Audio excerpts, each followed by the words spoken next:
This your boy Nav Green. I'm rocking with Michelle C on Candid Kisses TV. Hey, y'all make sure y'all follow me at Nav Green, man. Man, plenty of skits going on. You can catch me on 85 South Show. You can catch me touring all over the country sometimes. Hey. It's the Jill of all trades, Michelle C, aka DJ Make a Move. She cute. Your host of Candid Kisses TV, everywhere you need to be. And if you don't know by now, it's not your typical interview, y'all. Candy kisses blown away. Candy kisses, TV for tomorrow today. Man, throw that auto-tune on that bitch. Have me sound like Teddy Payne. Hi there, this is Kim Cole, and you are rocking with Candy Kisses TV. It's your boy Talent, baby. Michelle and Candy Kisses TV. With my girl Michelle C. Don't take it personal. Yo, what's up? It's bruh man from the 5th floor. In the ATL, chilling with Candy Kisses TV. What's up, y'all? You're watching Candy Kisses TV with my homegirl, Michelle. Hello there. Have you asked yourself what you're missing? I have. It's Candy Kisses TV.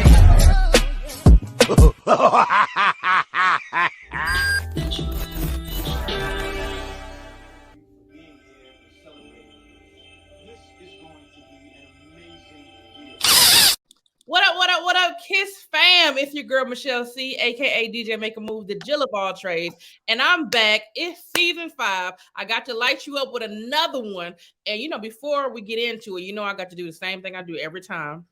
Subscribe now. I'm going to tell you, mama. Act like she done raised you right, okay? Now, we finna get into it. This man right here has been on his grind for the longest. I've been behind the scenes in the comedy game for a minute, and I've been knowing and seeing his growth. I'm seeing him just demolish all the dang on TV screens, the skits, the 85 South Show, Coming to America. The boy's doing his damn thing.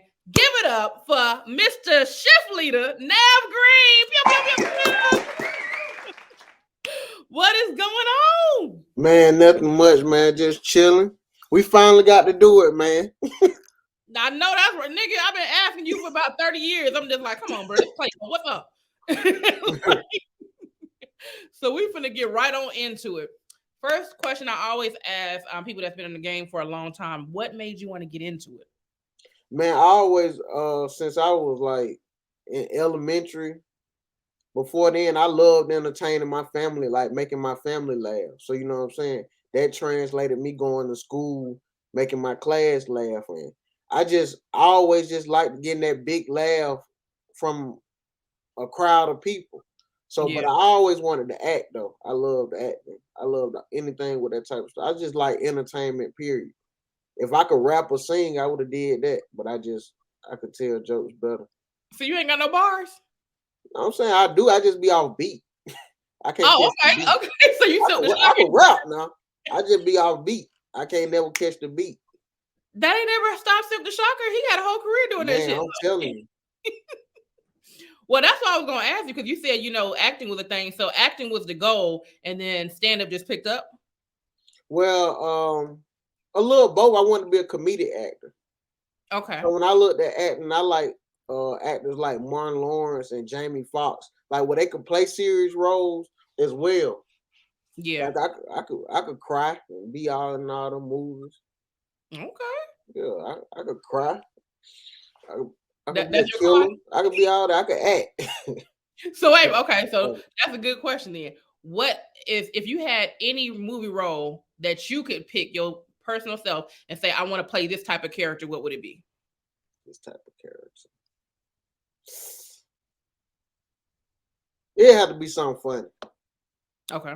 Yeah, it had to be something funny. That same here. I've been trying to get into this acting thing as well. And I remember it was so funny. I was talking to Rodney Perry and I was like, yeah, I want to do the comedian acting. I want to do this. And he was just like, get a role first. I was like, you're right. Let me shut up. But hey, he might say it like that. It'll make perfect sense. Like, yeah, you're right. Like, you never know what you might be fit for. This is true. I mean, I don't know if you ever watched a show it's called Good Girls. They should be dropping. Yeah, they be doing it on Netflix where they steal and stuff. Yes, that's what I want to do. I was like, man, I can see you doing that. Man, that's me right there. I'm like, they need to get me be the black girl sister or something. I could do that. Yeah. That's me all day. But speaking of this stand-up, what was your first time on stage like? Because I just now start doing the stand-up, and it was scary as shit for me. Man, the first time I actually did good as hell. I did good as hell my first few months. And then one time I kind of got cocky. You know, people will tell you, do like, man, y'all don't understand. Y'all don't know. It's like that for y'all. So I had went to Maurice had a room called Karma Bistro on the east side. Okay. It was more of an older crowd. So before I get on stage, he was telling me, he was like, yeah, it's an older crowd. He had seen me ripping and stuff, but he was like, it's an older crowd. So, you know, kind of changed the jokes up a little. I was like, man, get out my face. I went up there, and I wish I would have listened to that nigga, man. I'm talking, I heard forks hitting the plates, like nigga, they ain't even boo, they ain't even not, like, they just was quiet. That's how I know they were listening. I was like, these niggas listening to me, these jokes just not working.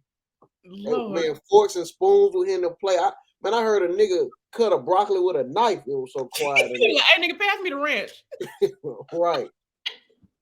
Well, I know my first experience, it was good, but I mean, it was at Laughing Skull, and I feel like, you know, Laughing Skull is dope, but it's set up for you to win.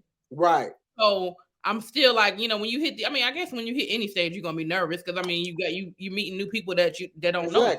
So, but so far so good. I had one set. I don't know if it's I know what a bad set is, but you know how like people equate like if you don't get booed, you good. I got the level of I just don't give a shit that if it don't go well, okay, next. Yeah. So I don't know if I'm gonna ever feel that like I don't have give up in my spirit. Can't. Yeah, you can't. Right. So now as a comedian, I know you have to, I've learned this, you know, just being behind the scenes, that you have to be a good writer. So how did you know you was a good writer, or what made you decide, okay, let me start figuring out how to do this comedy thing? I'm really not a good writer though.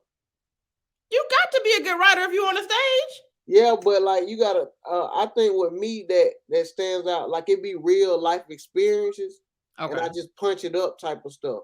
And then like I think the stuff that I'm good at and great at is like crowd work, that type of stuff. Like far as when I say a good writer, when I see a person like Dave Chappelle, LeVar Walker, like Kelly K. Dub, like how they like take you into a world and jot down so many jokes in one story.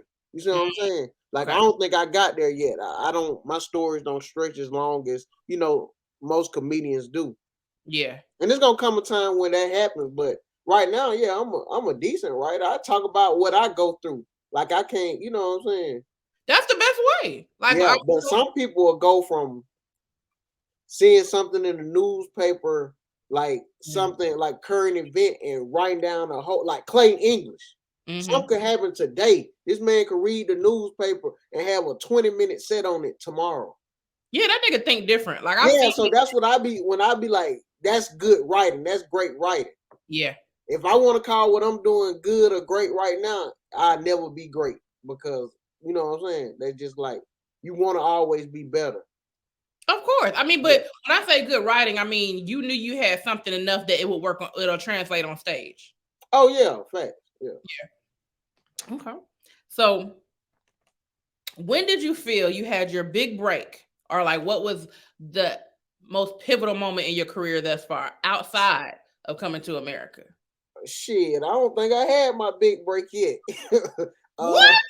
No, like I think right now what's going on, like I'm just keep moving, like I'm still living in the moment of everything that's going on. But I would say the biggest thing that I done did, you know, besides the Coming to America, would have to be on tour with 85 when they did the Greensboro, and it's 13,000 people in there, and I was on stage, and it's like, dog, I came off stage, I told that boy Carlos, I said, boy, I never thought in my life I would tell jokes to this many people at one time. Man. Like 13,000 people knowing your name now. What? Man, listen. And like it was roars, like they were laughing, like it went on no. I was like, dog. That's a dream. I know that's right. And then you got a special that's doing well. Yeah, we had we couldn't come to agreement with the person who filmed it or whatnot when we did the split. So we had to take a pause at putting it on all platforms. Gotcha. Until we could come through with an agreement. That's all right. It's gonna come. Oh yeah, I ain't tripping on that, man. Mm-hmm. Now, what is something that you learned valuable during the quarantine time? Because that's when everybody was like just picking at straws. Like, what the hell we gonna do? Man, I realized I got a pretty cool family. I ain't know them niggas was that cool when I was before quarantine. I was like, because then you got to take them serious. Like, man, I could die with these people. Let me get to know them. Like, you know, you ain't know your family. You've been with them the whole life. We really didn't even know each other like that, man. I started to see my kids were pretty cool. You know what I'm saying? Spent more time with them. And other than that, it made me realize, like, dog, anything that you were taking for granted, it could be took away from you. So it's like you had to realize what's important. Absolutely. And family important, your health important, all that type of stuff. Everybody was stuck in the house. All that materialistic stuff, it ain't matter. You can have 500,000, everybody was scared of COVID. That's right. You can have 500 million, everybody scared of COVID. And here me sitting with $50 scared of COVID, like the 500 millionaires and stuff like that. So it was all cool. Yeah, all the money. It made me realize when quarantine was over, what I need to do. Yeah, like, you know, you could go fast all day, but if you ain't got no sense of direction, you just moving wrong. Hey, listen, quarantine, it restructured my whole business model. For real? Of like, oh yeah, I'm doing too much and not getting paid enough. I'm gonna scale back on this, and this. Yeah, 100. It made so much more sense. Mm-hmm. Now during the quarantine, everybody was like hooked on the verses and everything, right? So, what was your favorite verses battle? Man, Gucci and Jeezy easily. I was at man, they had a watch party in Atlanta. I was at the club. Oh Lord. We was at I think it was Republic. Tell me you weren't scared that Gucci was gonna like square up for just randomly. That's the thing. You never know what Gucci you gonna get. And right. That it was shocking. It was shocking that it made it to the end. I was like, that was dope that it made it to the end. Cause Gucci came out on the BS. You can cuss on him? Oh yeah. Oh, Gucci came out on the bullshit like his first song. So I was like, man, how this finna go? Man, my anxiety was on high alert when that nigga came out. And then the funniest part of the whole shit to me was when Stacey Abrams came out of nowhere and it was like, this nigga here. And then Gucci was like, hey, bro, you can get my warrants up off my shit. I was like, this nigga's so goddamn. He was dead serious. I know, that's what made it even. I was like, I ain't mad. Hey, why not ask? But that was I think that was the best one to me, hands down. I don't think one even came even close to that. All right. I think that's the most viewed one, isn't it? I don't know. It might be. Oh, okay. Outside of I think Brandy and Monica did some records to some numbers too. Yeah, that was straight, but that Gucci and Jeezy hit different. Oh yeah. So with the versus battle, so who are some people that you want to see in the versus battle that have not battled yet? I want to see Tip versus Lil Wayne or Tip versus Kanye West. Okay, I see Lil Wayne. I don't know about Kanye, but I can see a Lil Wayne because the vibe is it makes sense to me. Yeah. Why would want to see a Kanye West versus Drake? Kanye West got hits. No, definitely. Now Kanye versus Drake. Now that I'd rather see that versus Kanye and T.I. Yeah, but the only reason I say Tip, I know Tip put on a real show. Have you ever went to one of his concerts? Like I think a lot of people forget about the hits Holmes got. Like I've been in his shows, but not like a T.I. only show. It's always been kind of featured in something. Like he got Bring Them Out, What You Know About That, Whatever You Like, You Don't Know Me, Rubber Band Man. He got some shit. Oh no, T.I. I mean, I feel like he can stand alone with a lot of people's catalog, but I'm saying for the culture, I feel like Lil Wayne and T.I. would be a good little mix. Yeah, I can see that. All right. Moving on. What is your ultimate goal in the entertainment industry as far as your career? Man, I just want to be and I was telling Rodney Perry when we was on set Coming to America. You know how they order the list numbers for the movie that you're in. So Yeah. we were 30 and 31. But you know Eddie Murphy played like 5 characters and or something. So it's like in a movie like that to be 30 or 31, I told him, I said, man, I just want to be number 1 on a big blockbuster movie. Like, you know what I'm saying? Like, I ain't mad at that. dog. And I feel like or a TV show. I want my own TV show. One of the two. I'll take either or. Well, why you ain't I'm writing? not gonna settle for that. I'll take both, damn it. Well, why you not writing it? You ain't. Come on now. Oh yeah, I'm definitely. I got something in the works of writing a TV show, but not a movie. I need to roll. That's all I'm saying. I got you, man. Well, since we talking about like we moving on to Coming to America, talk about like what was your experience like as far as the callback to the first day, like the whole just experience. Man, the actual callback. I had interviewed. I mean, damn, I'm talking. I had auditioned twice. Okay. So on the first audition, it was a different character. Then they came back and had me audition for another character. So I'm like, okay. So then a month later, they asked me my my availability between a certain amount of dates. Okay. So I was like, yeah, I'm good, but I ain't heard. They were like, they don't mean you got the role. It just mean they just checking with everybody to see who they could, get. So I'm like, okay, cool. So when we first did the audition, I went in there and they had every comedian you could think of, man, in there at the time auditioning for that. I remember seeing people like Desi Banks, Rod Minger was in there, Laugh Love. I want to say LeVar was in there. It was so many of us, long story short. But I was looking, everybody was kind of built. You see what I'm saying? Or in shape. I said, if they looking for a short, fat comedian, I should be good. Next thing I look up, I see Rodney Perry coming through. I said, damn, I got competition. I was like, man, just my luck.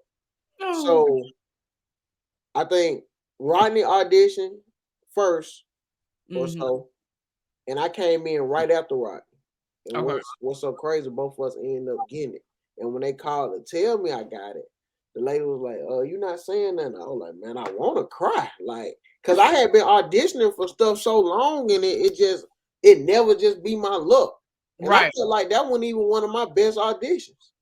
Hey, but guys. So of course, I felt like I did more on. I'm not saying I didn't do good on the audition, but I just felt like in other auditions that I didn't get, I felt like, damn, what do they want? But I had to realize sometimes you might not fit a scene or fit a cast.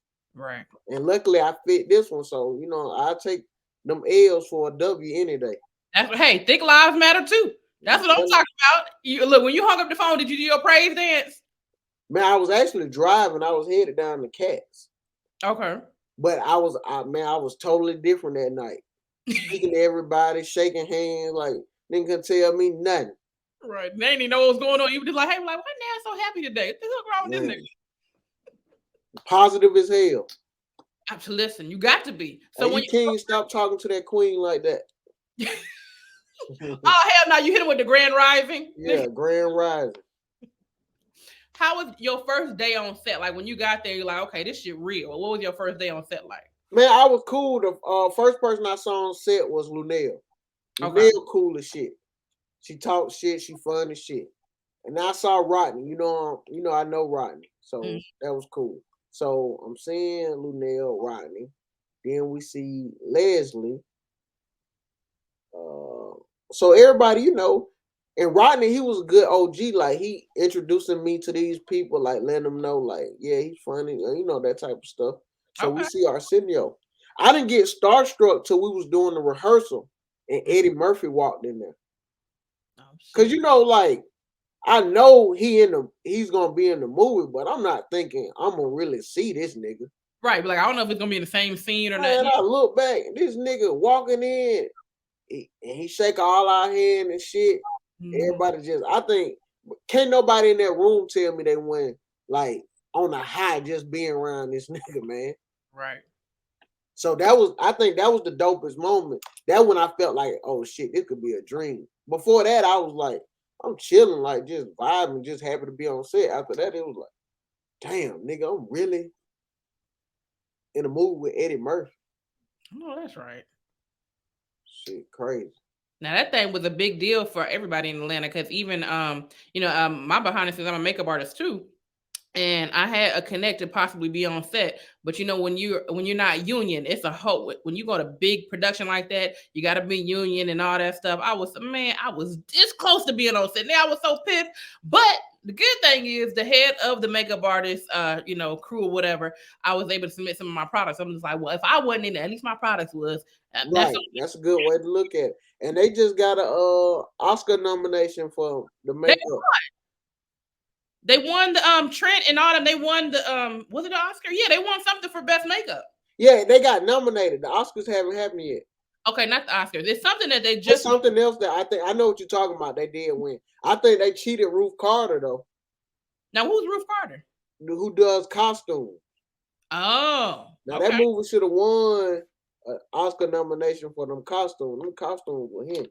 Yeah, it's always something. Yeah, everybody time will shine. So Right. All right, moving on. All right, before we move on from Coming to America, I did have to ask this question. What was one of your most memorable moments on set?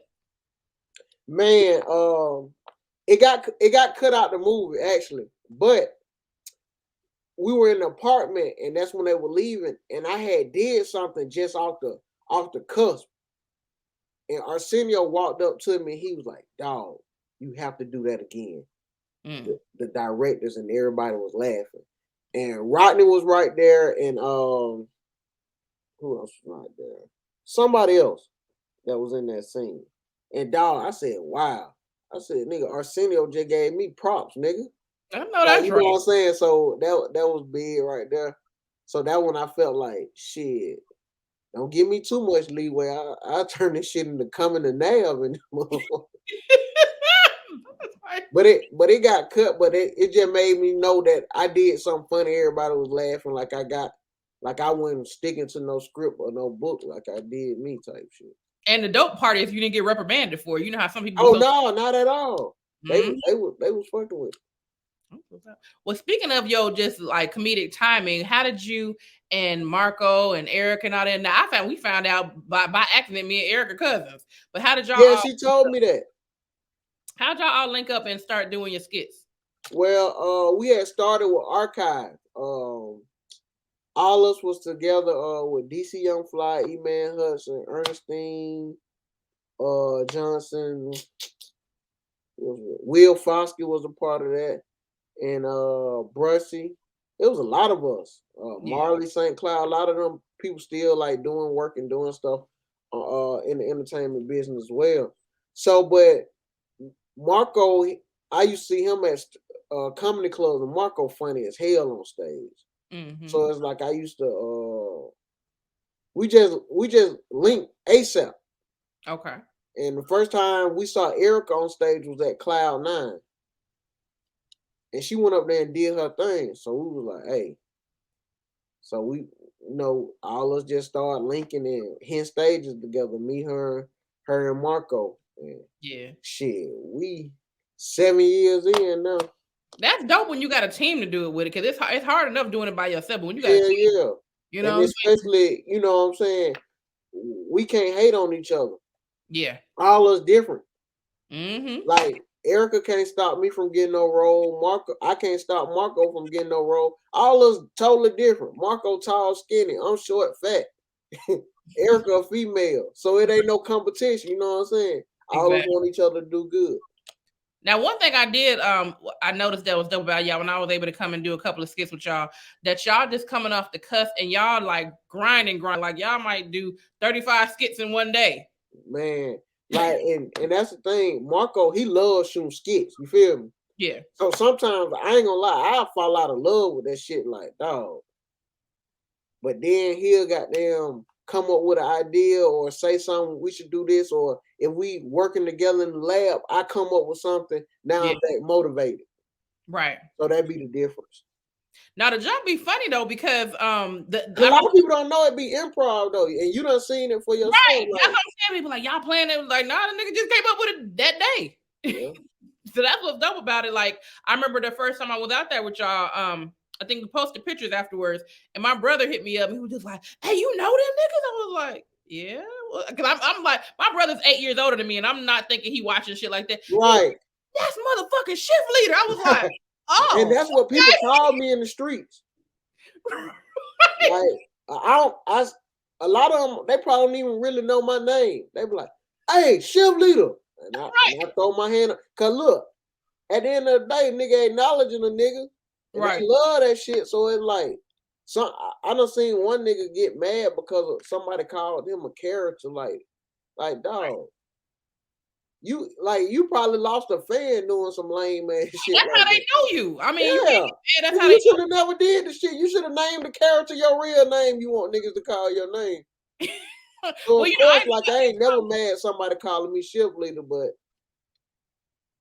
I can see sometimes you kind of get salty to not all the time, a little, because I know, like, I've been doing my podcast for years and people still calling me Candy. I'm like, my name is Michelle, and I introduce myself as Michelle every time you meet me. Where you get Candy from? And then I realize people just don't pay attention, because Candy ain't even the name of the podcast. It's Kandid Kisses TV. So all they just saying, I'm gonna read the first couple letters. That's what I'm gonna call. And then if you in Atlanta, you know they ain't finna say Kandid. Damn right they ain't. They dropping that D ASAP. So where did shift leader come from? That was just you randomly just making up some shit? Man, Ratchet People Meet had started, and they were looking like you had to come up with characters or whatnot. Yeah. So they weren't even really checking for me. My dog So Say, he on Instagram as well, so I got to give him a nod for that. He had to go down there, but he needed a ride, so he was like, "Take me down there, bro, if you can." So I said, "Bet." I took my shit as well. Mm-hmm. And I did the little thing on camera and it hit. Okay. Locked in ever since. No, that's all right. All right, we're going to get on to the next thing so we can get on these segments. But name one entrepreneur you look up to and why. One entrepreneur I look up to, I would have to say right off top, it would be Dr. Dre. Okay. And the only reason I say that, because Dr. Dre done got the bag so many times after, like, he was with NWA. Mm-hmm. Then he went to Death Row. Every time he leave a situation, they leave him like stranded, and Buddy always pop back on their ass, man. Yeah. And I really fuck with that type of shit. Like, I don't know, all the ins and outs to what all he do, but I just like that. So I know the story. Yeah, I like that nigga resilience. Yeah. Big word. Look at you. All right, we're going to move on to our segments. Our first one is Kiss or Diss. So this is just naming celebrity crushes. You deciding who you kissing, who you dissing. All right. We got Megan Good or Issa Rae. Who you kissing, who you dissing. Shit, that's hard. Because I'm in love with Issa Rae creativity and her ambition. Okay. So, but Megan Good fine as a motherfucker, boy. I'm gonna have to diss Megan Good, man. Shit. Really? Okay. Dang. Next one, Cardi B or Meg Thee Stallion. Who you kissing, who you dissing? Who? Cardi B or Meg Thee Stallion. Who you kissing, who you dissing? Shit. After hearing that WAP song, shit. I can't diss neither one of them, man. I would kiss Meg Thee Stallion. Okay. Well, speaking of WAP, when you heard, okay, I don't know how like religious your people are or whatever, but did your parents ask you what the WAP stood for? No. Man, my mama asked me what WAP stood for because she kept hearing everybody talking about. I was like, oh, I can't tell her this. Mama, it stands for We Are Praying, because nigga, I'm not going to tell her what you talking about. I'm not going to tell you what the fuck this means. What did Mom do? Would have started bumping it. But no, but see, that's what I'm saying. My mom she cool as hell, but she be like, she'll be catching the stuff at the end and then be using it wrong. So when she asked me, I'm like, she's like, well, I'm gonna ask you what it means because I don't want you be telling me I use shit wrong. And when she asked me what it meant, I was like, no, you just have to use that wrong because I ain't gonna tell you what that means. Right. I was like, nah, bro. All right, so last one: Whoopi Goldberg or Della Reese? Who you kissing? Who you dissing? Wow. Shit, Della Reese. All right, there we go. Moving on to DAQ. DAQs is dumbass questions, just random fun questions I want answers to. If you could be a superhero, what would your superhero name be, and what would be your superpower? Oh.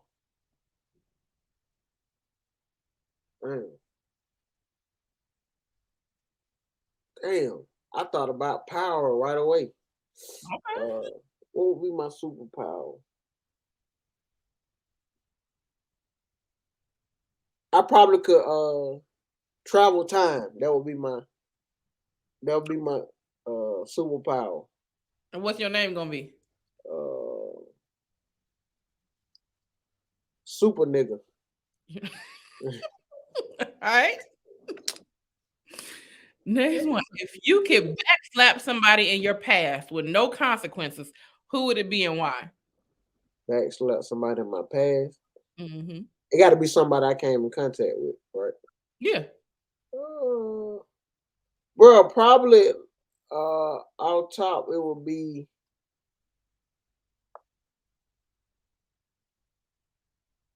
damn.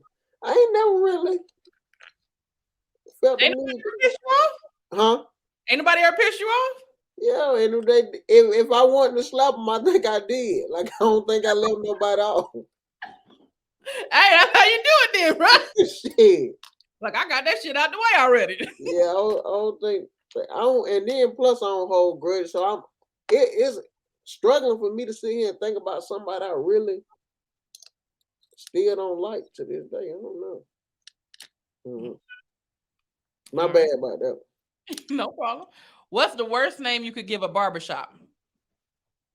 The worst name you get to a barbershop.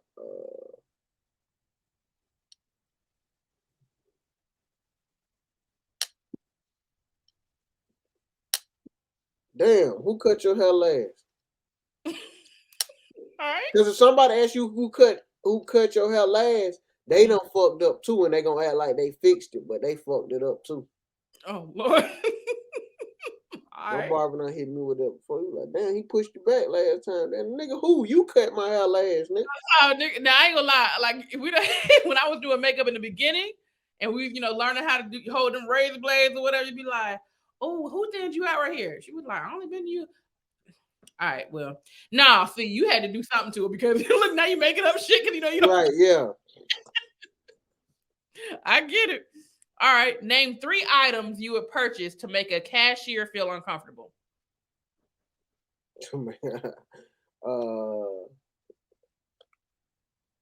Damn. To make a cashier feel uncomfortable. I don't know why that's fine. I'm trying to think nothing not sex related because I automatically went to like 6 type of items. Okay. Rope, ski mask,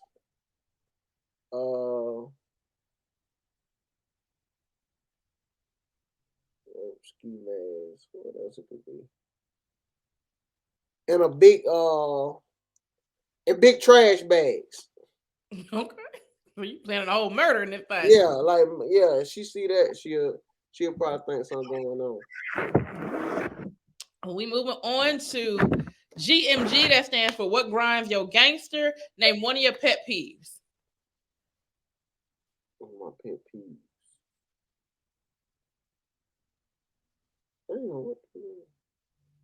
I think loud people. Oh, so I'm just getting on your goddamn nerves right now, then. No, not loud like that. I'm saying like, just you see somebody out like just loud, like, hey man, chill out. Yeah. I don't even think it really my pet peeve, but it's like that's probably something that would stick out. Okay. Well, now we are moving on to the fan favorites,